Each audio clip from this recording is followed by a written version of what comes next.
हर्त्रे नमः हरिहरपुत्राय नमः ओम परात्पराय नमः हरिहरपुत्राय ओम नमः त्रिलोकरक्षकाय नमः हरिहरपुत्राय नमः ओम तन्विने नमः हरिहरपुत्राय नमः ओम तपस्विने नमः हरिहरपुत्राय नमः ओम भूतसैनिकाय नमः हरिहरपुत्राय नमः ओम मंत्रवेदिने नमः हरिहरपुत्राय नमः ओम महावेदिने नमः हरिहरपुत्राय नमः ओम मारुताय नमः हरिहरपुत्राय नमः ओम जगदीश्वराय नमः हरिहरपुत्राय नमः ओम लोकाध्यक्षाय नमः हरिहरपुत्राय नमः ओम अक्रन्याय नमः हरिहरपुत्राय नमः ओम श्रीमते नमः हरिहरपुत्राय नमः ओम अप्रमेय पराक्रमाय नमः हरिहरपुत्राय नमः ओम सिंहारूढ़ाय नमः हरिहरपुत्राय नमः ओम गजारूढ़ाय नमः हरिहरपुत्राय ओम नमः हयारूढ़ाय नमः हरिहरपुत्राय ओम नमः महेश्वराय नमः हरिहरपुत्राय नमः ओम नानाशस्त्रधराय नमः हरिहरपुत्राय ओम नमः अनर्काय नमः हरिहरपुत्राय ओम नमः नानाविद्याविशारदाय नमः हरिहरपुत्राय नमः ओम नानारूपधराय नमः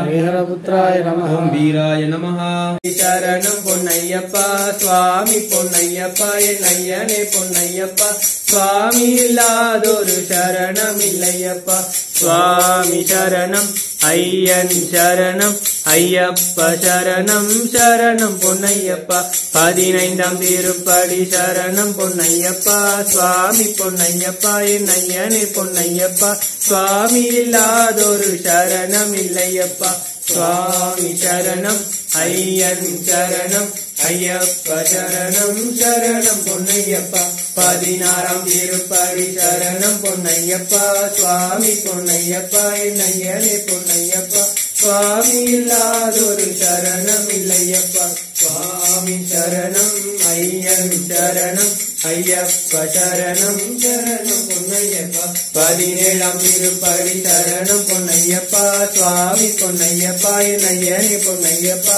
சுவாமி இல்லாதொரு சரணம் இல்லையப்பா சுவாமி சரணம் ஐயன் சரணம் ஐயப்ப சரணம் சரணம் பொன்னையப்பா 18ஆம் திருப்படி சரணம் பொன்னையப்பா சுவாமி பொன்னையப்பா என் ஐயனே பொன்னையப்பா சுவாமி இல்லாதொரு சரணமில்லையப்பா படி 18ம் சரணம் பொன்னையப்பா சுவாமி பொன்னையப்பா என் ஐயனே பொன்னையப்பா சுவாமி இல்லாதொரு சரணமில்லையப்பா ஓம் சுவாமி சரணமையப்பா ஈஸ்வரி மங்களம் ஹரிஹர பிரேமாருதே மங்களம் சித்தாலங்கிருத மங்களம் ஜகதாமாத்ய பிரபோ மங்களம் பஞ்சாத்யஸ்வர மங்களம் श्रुतिशिरोलङ्कार सन्मङ्गलम् मङ्गलम् गुरुदेवाय महनीय गुणात्मने सर्वलोकशरण्याय साधुरूपाय मङ्गलम् मङ्गलम् वेदवेदान्तवेद्याय मेघश्यामलमूर्तये पुंसाम् मोहनरूपाय श्लोकाय गुरुनाथाय मङ्गलम् कान्ताय कल्याणनिधये हृदयेऽप्याम् श्रीवेङ्कटनिवासाय श्रीवासाय मङ्गलम् मङ्गलाचार्यनगरे मदाचार्य पुरोगमैः सर्वैश्च पूर्वैः आचार्यैः सत्कृतायास्तु मङ्गलम्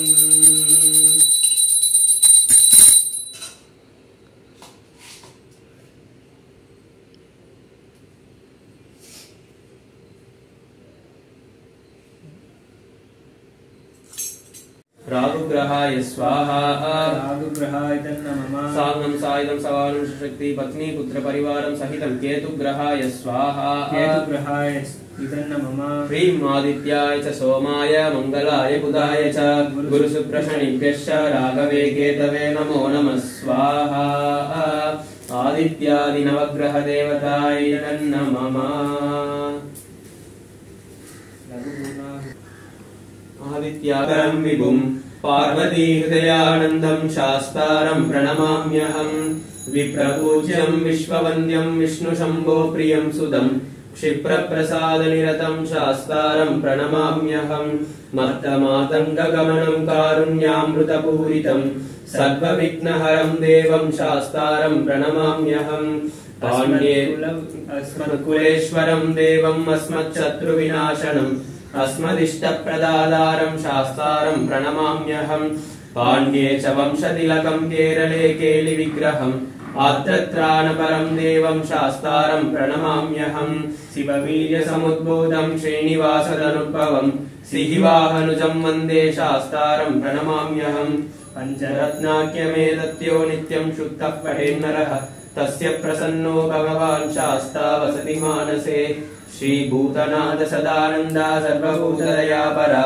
रक्ष रक्ष महाबाहो शास्त्रे तुभ्यं नमो नमः श्री महाशास्त्रे नमो नमः ध्यायामि आवाहयामि आवाहितो भव स्थापितो भव सन्निहितो भव सन्निरुन्धो भव भवकुण्ठितो भव सुप्रीतो भव सुप्रसन्नो भव प्रसीद प्रसीद स्वामिन् सर्वलोकजगन्नायक यावत् पूजावसानकं तावत् त्वं प्रीतिभावेन अस्मेऽस्मिन् सन्निधिं कुरु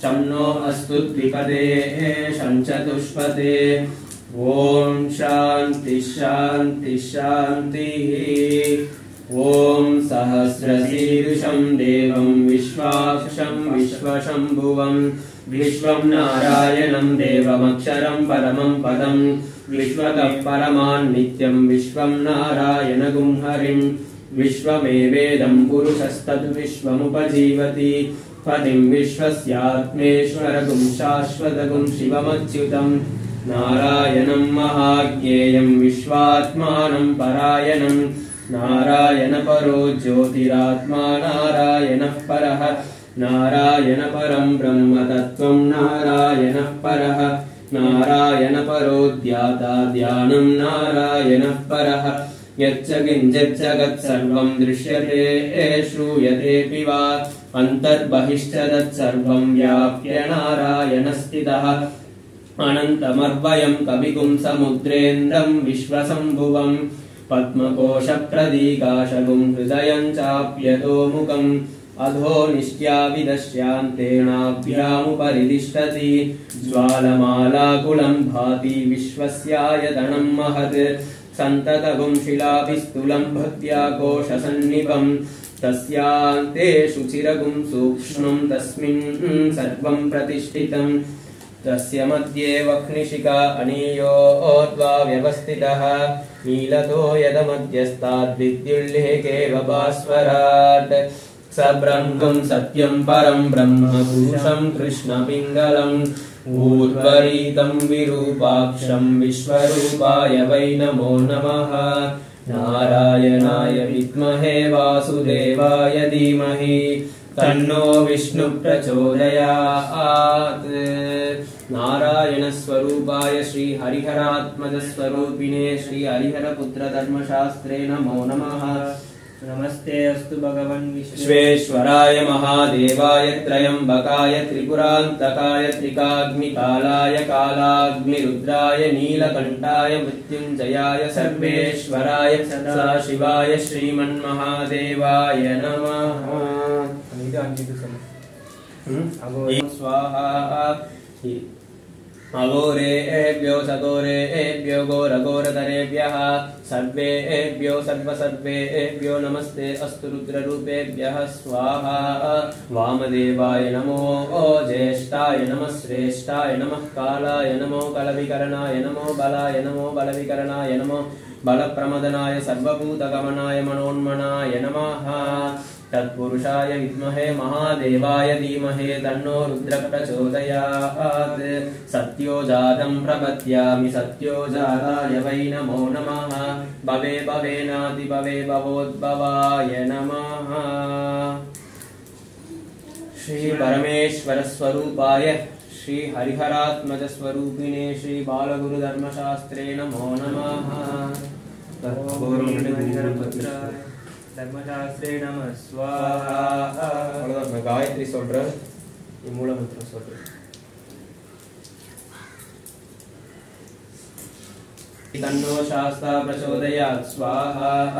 ओम ह्रीं हरिहरपुत्राय धर्मशास्त्रे नमः स्वाहा। ओम भूतनाथाय विद्महे भवपुत्राय धीमहि तन्नो शास्ता प्रचोदयात् स्वाहा। ओम ह्रीं हरिहरपुत्राय धर्मशास्त्रे नमः स्वाहा। ओम भूतनाथाय विद्महे भवपुत्राय धीमहि तन्नो शास्ता प्रचोदयात् स्वाहा। ओम ह्रीं हरिहरपुत्राय धर्मशास्त्रे नमः स्वाहा। ओम भूतनाथाय विद्महे भवपुत्राय धीमहि तन्नो शास्ता प्रचोदयात् स्वाहा। ओम ह्रीं हरिहरपुत्राय धर्मशास्त्रे नमः स्वाहा। ओम भूतनाथाय विद्महे भवपुत्राय धीमहि तन्नो शास्ता प्रचोदयात् स्वाहा। ओम ह्रीं हरिहरपुत्राय धर्मशास्त्रे नमः स्वाहा। ओम भूतनाथाय विद्महे भवपुत्राय धीमहि तन्नो शास्ता प्रचोदयात् स्वाहा। ओम ह्रीं हरिहरपुत्राय धर्मशास्त्रे नमः स्वाहा। ओम भूतनाथाय विद्महे भवपुत्राय धीमहि तन्नो शास्ता प्रचोदयात् स्वाहा। ओम ह्रीं हरिहरपुत्राय धर्मशास्त्रे नमः स्वाहा। ओम भूतनाथाय विद्महे भवपुत्राय धीमहि तन्नो शास्ता प्रचोदयात् स्वाहा।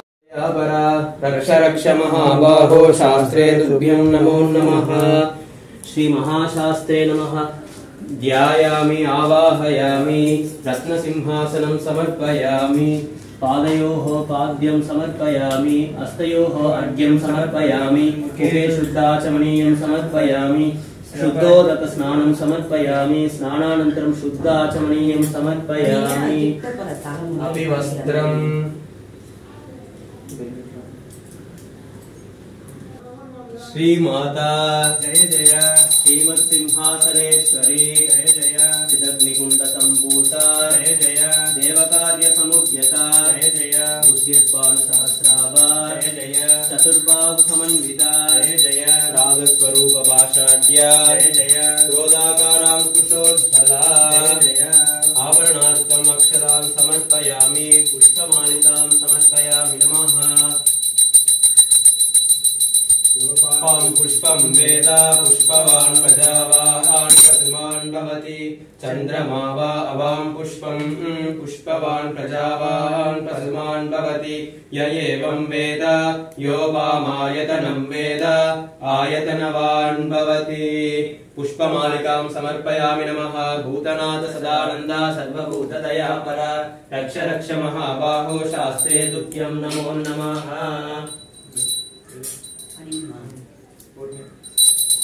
श्री हरिहरपुत्र धर्मशास्त्रे नमः। हरिद्राचूर्णं समर्पयामि नमः। ओम भूतनाथ सदानन्दा सर्वभूतदयापरा रक्ष रक्ष महाबाहो शास्त्रे तुभ्यं नमो नमः। गन्धं समर्पयामि नमः। भूतनाथ सदानन्दा सर्वभूतदयापरा रक्ष रक्ष महाबाहो शास्त्रे तुभ्यं नमो नमः। हरिद्राकुङ्कुमान् समर्पयामि नमः। भूतनाथ सदानन्दा सर्वभूतदयापरा रक्ष रक्ष महाबाहो शास्त्रे तुभ्यं नमो नमः। विशेष वासना द्रव्याणि समर्पयामि नमः। भूतनाथ सदानन्दा सर्वभूतदयापरा भुनक्तु सह वीर्यं करवावहै। तेजस्विनावधीतमस्तु मा विद्विषावहै। ओम शान्ति शान्ति शान्तिः।